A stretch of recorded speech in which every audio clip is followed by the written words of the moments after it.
Welcome to the VHIA Weekly Update number 7. My name is Stuart McCullough. I'm the CEO of VHIA.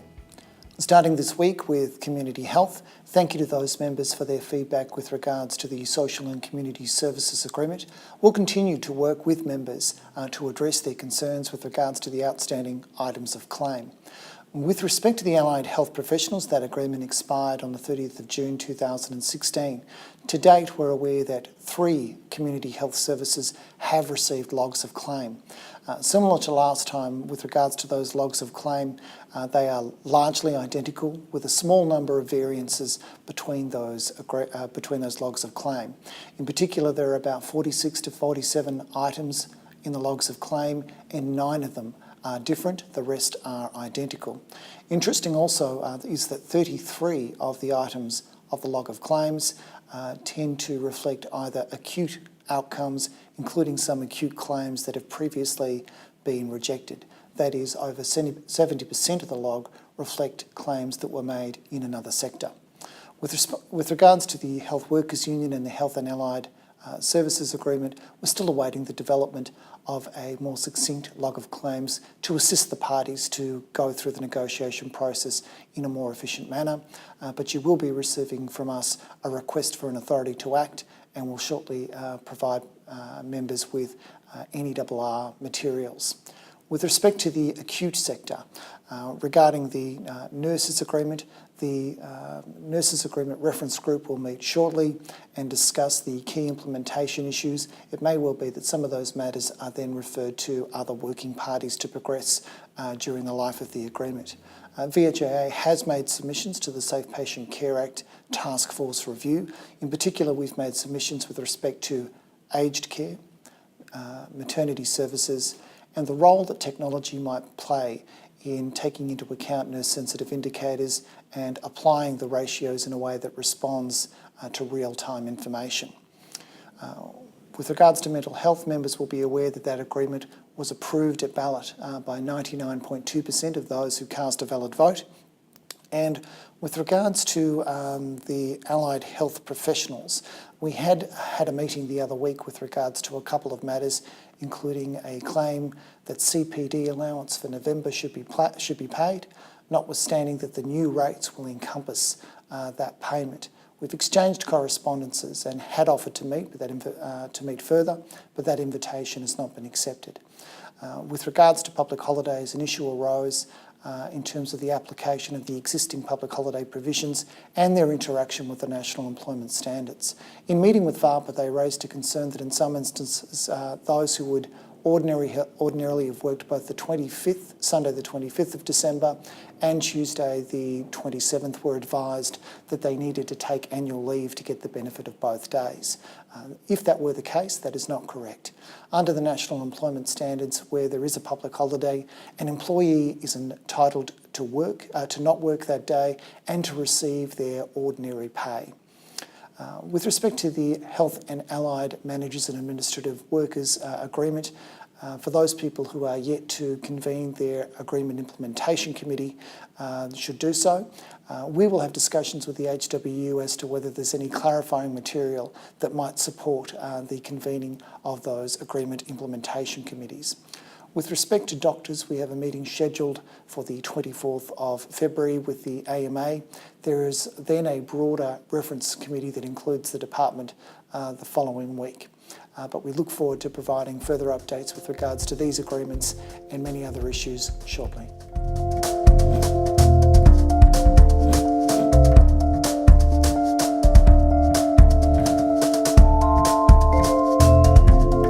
Welcome to this week's weekly update discussion where we go in depth with regards to a particular subject of interest to VHIA members. Returning this week after his 1-week suspension is Principal Workplace Relations Advisor Tim Nagel. Tim, thank you for joining me. It's good to be back, Stuart. And thank you for wearing an alarmingly Donald Trump-esque tie. Wow, yes. Tim, would you do the honours with regards to this week's subject box? Okay. So for the benefit of those who may be listening to us rather than watching this broadcast, would you be kind enough to describe to the listeners what was underneath the box? It is an album, the Everly Brothers, and a hammer. Which means the subject is what? record-breaking mystery boxes.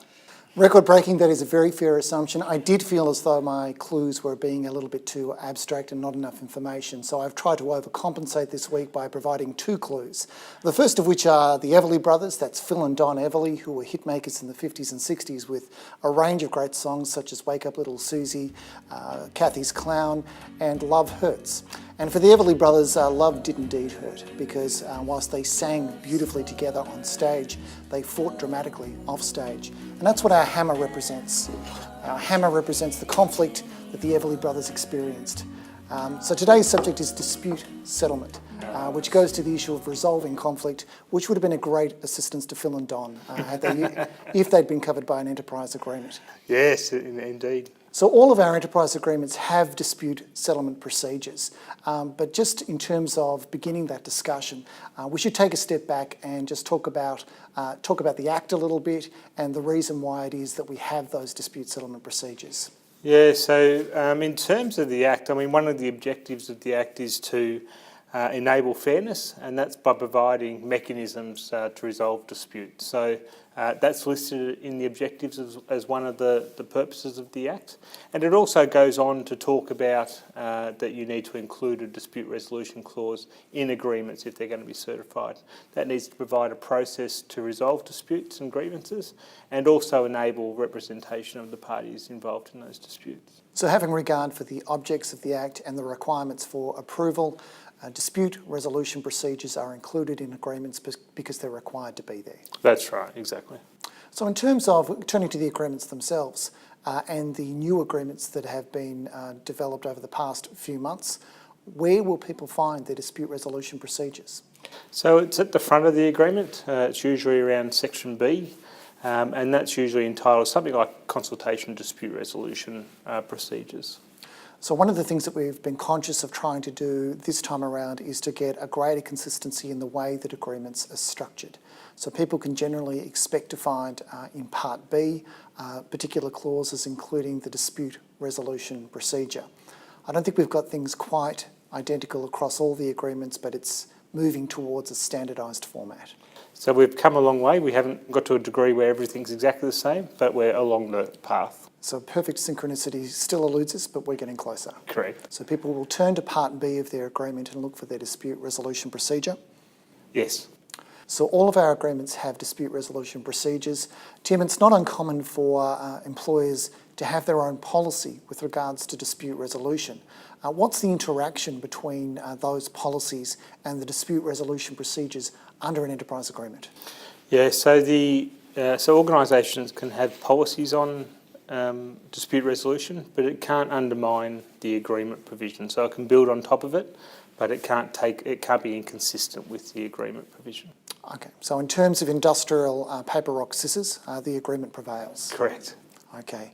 If we turn to the clause itself and the way in which it's structured, the first subclause, which is headed resolution of disputes and grievances, the first sentence makes reference to the fact that for the purpose of that clause, a dispute includes a grievance.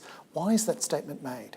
Yeah, look, that's really just about ensuring that there's not an argument that a grievance isn't a dispute. They're used interchangeably, so for that purpose it's just entitled dispute, which encompasses grievances. So that's to avoid, whenever we use the term dispute, saying dispute and or grievance. That's right. Because that could be extraordinarily annoying. It would be. I promise not to do that for the rest of this discussion.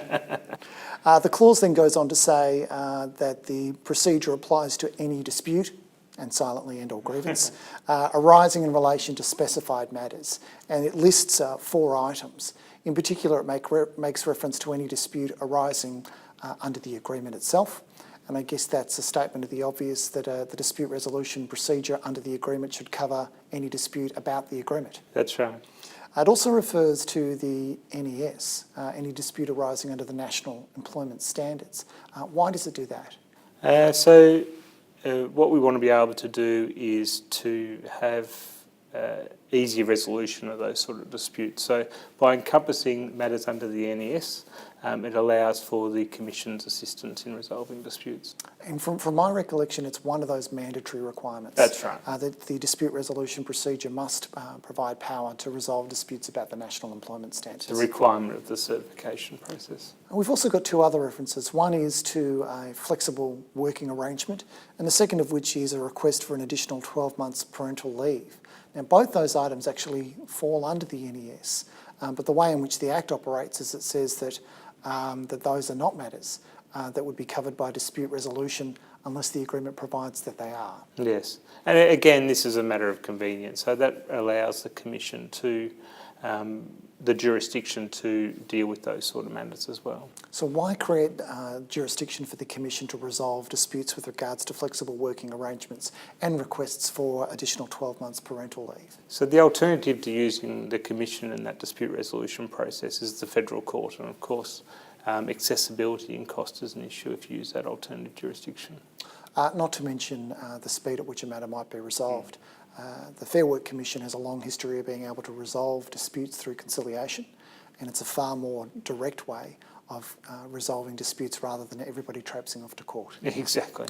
The final element with regards to that clause is perhaps a statement of the obvious, where it says that employees and employers can choose to be represented at any time during the dispute resolution procedure, and in particular it makes reference to the fact that people can be represented by a union or an employer representative such as ourselves. Just for the sake of clarity, that does not mean that employers can elect to be represented by a union or that employees can elect to be represented by us. No, that's true. I mean, the purpose of that is really to enable the parties the best chance to resolve disputes. And often that may include that sort of representation. Moving on to the obligations under the provision, and I'd like to focus in particular on what I think is one of the most overlooked provisions within the dispute settlement clauses, and in particular the obligation that the parties to the dispute and their representatives must genuinely attempt to resolve the dispute through the processes set out in the clause. I think that's really the most commonly overlooked obligation under the agreement. It's not just those are not mere words. That is an active obligation on parties to genuinely try and resolve matters. I do think it's important that requirement be complied with. Otherwise, the Commission, I don't think, has jurisdiction to resolve a dispute if the parties haven't met that earlier requirement. No, arguably not. And I think you're right in that sometimes where these sort of disputes arise, people can take a more combative position, when really the purpose of the clause is to get people to resolve the dispute. So for many of our members, they will have received correspondence from time to time, and it would be fair to say that the correspondence they received might have been written in combat mode. Yes. And it doesn't necessarily demonstrate a willingness to genuinely try and resolve the dispute. And that's the purpose of the whole clause, is to try and get people to work through their differences as opposed to standing 10 feet apart and throwing things at each other. Just in terms of that, it is open to members to actively refer to that provision and remind the parties that they're dealing with that they're both obliged to genuinely try and resolve a dispute. And that's often just trying to fully explain their positions or what their thinking is, because you don't want to get into a circumstance where you haven't thoroughly talked about, well, why is there an actual difference between the two sides and what's the basis of that difference in position, because they're the things that will enable you to actually create options for overcoming the differences. So there are really two key elements that you've identified there, one of which is understanding what the dispute is. Sometimes that will be very, very obvious, but I think a lot of people will have received letters from time to time where it's not so obvious what the dispute is, and perhaps under those circumstances the first step has to be clarification as to what is in dispute. And the second element that you identified is identifying the basis as the basis for the reason that the dispute has arisen. That is, give the parties something to work through to try and get to a resolution. And it really can't be overemphasised how important that step is. I know my personal experience is sometimes you get into a dispute and the parties aren't really sure what the actual dispute's about. So being able to identify the the exact difference is really important. It's interesting. There is a certain point with a lot of disputes where the conflict itself becomes more important than the substantive issue. And I think for practitioners, a key thing for them to bear in mind is to always take a step back and consider what the substantive issues are rather than get swept along with the conflict. Yeah, and of course that provides the platform to resolve the dispute. Also under the same provision, we have a common set of words that talks about work continuing normally according to the usual practice that existed before the dispute until the dispute is resolved. Those words are often referred to as the status quo provisions, notwithstanding that the word status quo don't appear as such. But there are exceptions to that requirement. So health and safety matters are an exception to that. And I think that it's often useful for people to turn their minds about what the status quo is, notwithstanding the fact that those words aren't used, because I think often that can cause the focus of the conflict as well. So not only do you have the dispute, the original dispute, but then you have disputes about the status quo and what that may be and what has to be maintained. So I think being very clear about what the status quo is also equally important. And not allowing that necessarily to become the new dispute. Well, that's right. I mean, the whole purpose of that provision in the procedure is to ensure that neither party are compromised by the dispute resolution process being allowed to run its course. I think that's really important in that if people are going to cooperate to resolve the dispute, they need to be comfortable that their position is going to be compromised by that. So one of the features of the new provisions is that it deals with the facilitation of dispute resolution, in particular the role of employee representatives. That's not new in practice, but it is new to the agreement. And I think this overcomes some of the impediments to the resolution of process. So again, people tend to focus on other issues other than the resolution of the actual dispute. So representation's involvement in the process can be another source of distraction. It is more common in our sector that the employee representative will commonly be a union employee as opposed to delegate, but in some instances employee delegates may fill that role. That's correct, yeah. So in terms of the process itself, one of the things that the agreements do is require that parties try and resolve things at the workplace level. It's quite frequent that when a dispute begins or a grievance commences, that one party or other will threaten to skip over that part of the process and go directly to the Fair Work Commission. Yes, and again, it's a very important part of the process in that it provides an opportunity to resolve it very quickly, as opposed to then entering into the process through the Commission. And it's really as much about the obligation is on parties to try and resolve things so that the Commission's time is well spent for those things that do require assistance as opposed to those things that don't. Exactly. And in terms of the time period in which that should occur, there are, under those provisions, a requirement to meet or engage with managers and the next level up, usually within a 14-day period, or such longer period as may be agreed. Yes, it needs to happen quickly. I mean, it can't be a source of frustration, these processes. They need to be able to be expedited as quickly as possible. But by the same token, it gives scope to the parties to recognise certain practicalities. If a key person, such as the person who has filed the grievance, is away for 2 weeks, then there is no benefit in progressing without them. No. And so when matters do go through that process and can't be resolved at the workplace level, it's then, and it's only then, that parties can refer the matter to the Fair Work Commission. Well, that's right. So the referral is really based on the premise that the parties can't resolve it themselves and they need the assistance of the Commission to resolve it. So each agreement also contains a provision with regards to disputes of a collective character, and I think that's worth focusing on, that a dispute can be from an individual, but it can also easily be from a group.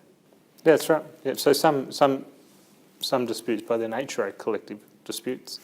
They affect a large number of employees just as they can affect one employee.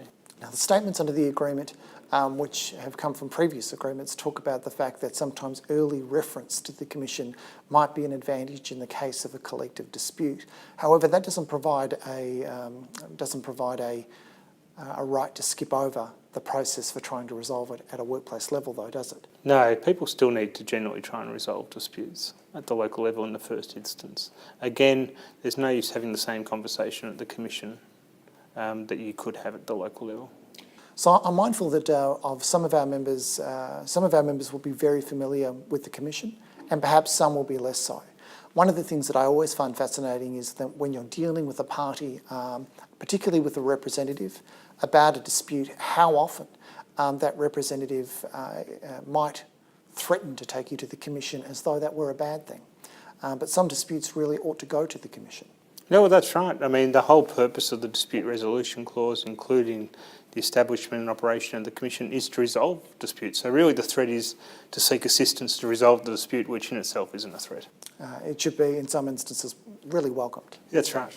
So you get to the Commission and really the Commission may provide you with the best opportunity by which to resolve your dispute. Yes, so I mean, this is the Commission's bread and butter in a sense, is that they're involved in the dispute resolution processes day in and day out. So they're well placed to assist parties resolve disputes and work through the process. Tim, you're no stranger to the Commission. I don't know if you've attended with your Donald Trump tie, but how would you prepare if you're taking a dispute to the Commission? Well, really it's about being very familiar with what the dispute's about and what the potential options are to resolve the dispute. I mean, they're the things that are going to put you in the best position to resolve it or convince the Commission about the legitimacy of your position and the range of options that are open to the parties to resolve it. The focus needs to be on the resolution. One of the things that's changed on a procedural level, we have F10s where the person notifying the dispute sets out the points for dispute, but the ability to actually put in a reply, filing an F1 form, is something that is more recent. Yes, and I think this assists the Commission more than anything. The employer as well, but it assists the Commission get an overview of what the actual dispute's about. And that places them in the best position to assist the parties. I mean, if they go into the conference only seeing or only hearing one side of the argument, then they're going to start the initial parts of the conference from understanding both sides. But if they know beforehand, then it puts them in the best position to get straight into the assistance role. In terms of maximising the likelihood of resolution of the Commission, so what we know is that most disputes that go to the Commission get resolved through conciliation. What can members do if they're going to the Commission to prepare?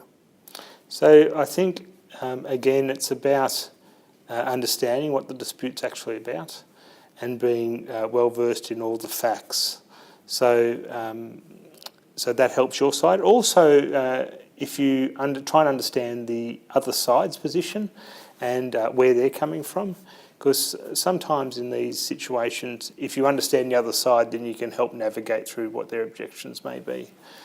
So that understanding of both your side and the other side, and then turning your mind to potential resolutions. Now, I think that's a really important point, to ensure that when you do get to the Commission, you're not simply presenting an impasse, but to actively turn your mind as to what the possible resolutions could be. And that's what the Commission will do. Their interest is in trying to resolve the conflict between the parties. So if it's a mere impasse, then the conference stage is not useful. But there will always be a way to resolve disputes. Having said that, the agreement does also provide for arbitration. However, it isn't the case that one party simply decides to go to arbitration regardless of the view of the other. What are the circumstances under which arbitration might apply? So arbitration really applies where both the parties agree that there isn't going to be a way to resolve it, and the Commission is satisfied that there's no likely resolution of the issue. There's an interesting term under the agreement where it refers to conciliation as being complete. And then the term is defined to refer to a number of circumstances, which includes conciliation is complete when the parties resolve the dispute. That's right. However, no arbitration is required under those circumstances, where the parties both advise that further conciliation is unlikely to resolve the dispute, or where the Commission forms a view that conciliation is unlikely to resolve the dispute, either because one of the parties has made an application or a submission to that effect, or the Commission simply forms that view off its own bat. Yes. So in those circumstances, then arbitration is the next step. Just in terms of arbitration, sometimes in a dispute, people become quite committed to arbitration and put aside the potential of reaching a resolution. What approach do you take when arbitration is seemingly imminent? Well, I think your point before that the vast majority of these disputes resolve at conference or conciliation. There's a very, very small percentage of disputes that ever go to arbitration. So it's really unusual for a dispute to proceed that way. For me, I think with arbitration, the outcome is somewhat unpredictable. So where I have the power or where it's possible that the dispute can be resolved in the power of the parties, I think that's the best option. I think for me, it's also about not forgetting the possibility that a dispute may resolve even when the parties are heading towards arbitration. Sometimes people can be committed solely to that course and stop thinking about options for resolution. I think I can recall a matter that you and I were both involved in, where the matter was set for arbitration, and in the process of preparing, it became apparent there was an option for resolution, which ultimately did fix the matter. And that was, I think that from memory, that was in the stage of doing the submissions for the arbitration. So, I mean, there's a good example of a resolution being really found at the death's door, so to speak. So it's always possible, and I think the realities of arbitration can be quite sobering for the parties. So as people get closer to that process, they can be more willing to try and find a resolution. So the dispute resolution procedures under this round of agreements, not quite identical, but very close to. Yeah, that's right. Yeah. And in terms of the key points, I think it's worth us then recapping on those clauses and the key items under them. So I think the first point is the subject matters that can be subject to the dispute resolution process. So whether or not the particular dispute falls within the scope. That's right. So if you change brand of coffee, that is not a dispute that falls within the scope of the dispute resolution procedure. That's exactly correct. The second one would be the requirement to generally try and resolve the dispute, and that goes both to the parties but also their representatives as well. The third point would be the status quo, even though it doesn't mention status quo, but how the parties preserve their options whilst the dispute's being resolved. And finally, how to prepare and how to try and resolve the dispute if it does go to conference. So Tim, I couldn't agree more, which means that the dispute between us, with the exception of your tie, is now resolved. Thanks for joining me, Tim. Thank you, Stuart.